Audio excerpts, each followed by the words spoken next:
Hello, this is Tyler Husted. I will be walking you through homework 7.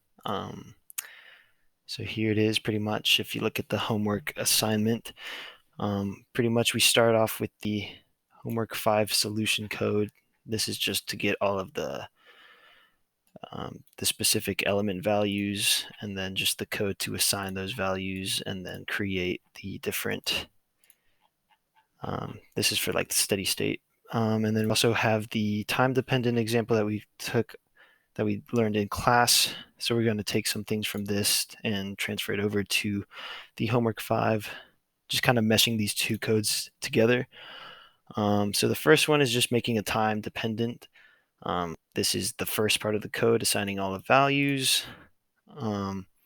Here we're actually getting the input from the user for number of nodes, initial temperature, final temperature, all that sort of stuff. What's included from for the time-dependent solution is this capacitance value. We start off with lambda at 12. We ask the user for lumped or consistent, and depending on what they input, we have these two separate equations. This whole section is from the first, from homework 5. So this is assigning everything. The only difference is we include this capacitance line here to kind of fill in this matrix. Everything else remains the same here. This is something else you include. It's the time increment, the finite difference time step, and the total time for the simulation. So here are like the set values, and here are the input values that we put in so the user can define that. So next up is the heat sink portion of part 1. Here we ask for the value of the heat source itself, and then from there we can ask for the location and validate whether it's within the total length of the actual homework 5 problem, which is this one is about 5, which is 5. Then from there we ask for the activation time, and then there we can check if it's within the total simulation time to make sure that it doesn't go over and we're not actually using it. And then this portion here is to locate it to the closest node, because if you select somewhere in between two nodes, you have to make sure that it's actually being applied in the simulation. You can check it out on the plots. And so this is just a quick for loop that helps generate it so that you can put it to the closest node that it needs to go to. This portion is completely the same from the time-dependent heat flow. I changed this f variable because that's how we had it in ours. Just a couple of other variables that we had to change, but just make sure they're all the same.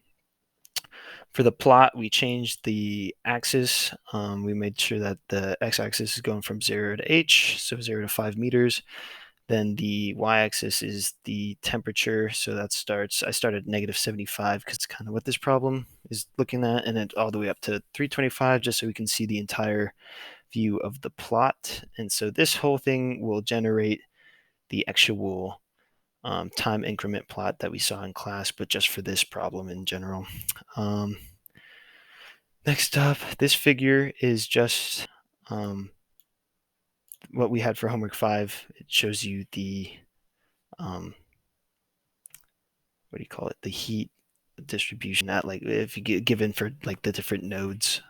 So that's just like a line graph basically, and then this one is the time dependent graph. So we can have both, and we can compare at the end.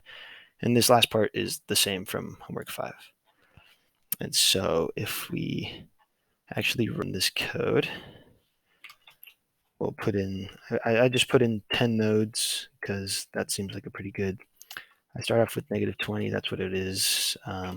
Consistent, time increment 0.2, the same that we did in class, time step 5, total time 5 seconds. The value for the heat source, I just put 10. It's just whatever value you feel like you need to add or whatever you want to add. We'll put it at like 2 meters, and then we'll activate it around 2 seconds. So this will actually bring up this plot that's going through. As you can see, the time is changing. And so this is going through and showing the heat flow throughout all of the elements, well, for 10 nodes from 0 to 5 seconds. So I'm just going to wait for this thing to get complete.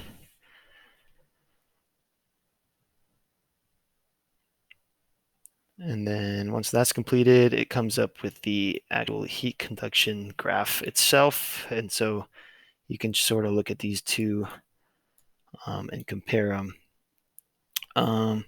For the non-oscillatory right here, for like a physical realistic solution, if you go back to our code, you have to, where is it?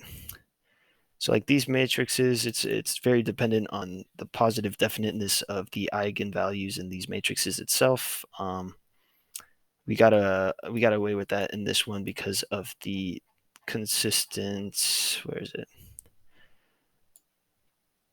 I think it was something with the capacitance. But we didn't have any problem with the oscillatory problem. As you can see, the previous and current values went up at the same rate pretty much. They sort of got closer to each other, but they never oscillated between each other. So that's good, and that matches the expectations that we're looking for. We're not looking for oscillatory, so that we know that this is a realistic solution for our 1D time dependent heat flow. And so once we have all of these graphs, you can change up the total time for the simulation down here when you're inputting your actual inputs. I actually did it myself, so I go here. This is the graph starting at time equals 0. You can see like the initial heat flux there, and then there's a little bit right there, the negative heat flux. And then at halfway, I just did 2.4 because it's kind of halfway. You could see the shape starting to form, and then at the full time of the simulation, it reaches its max point, and that sort of takes its shape.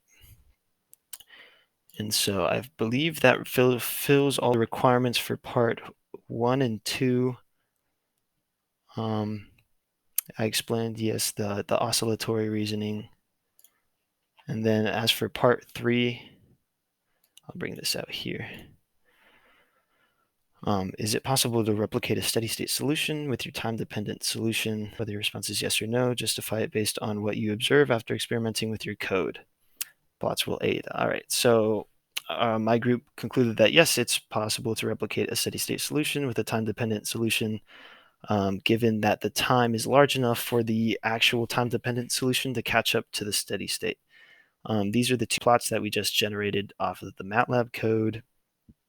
As you could see, this like ending part, you can see the same sort of downward slope, sharp decline, and then a little less of decline, and that's sort of held true with this time-dependent one, as you can see. The only difference is the initial temperature for the steady state problem. It remains the same, and this one actually increases with time. So that is one difference that can be seen between the two. But I believe that is it for this problem. So thank you for watching and have a good day.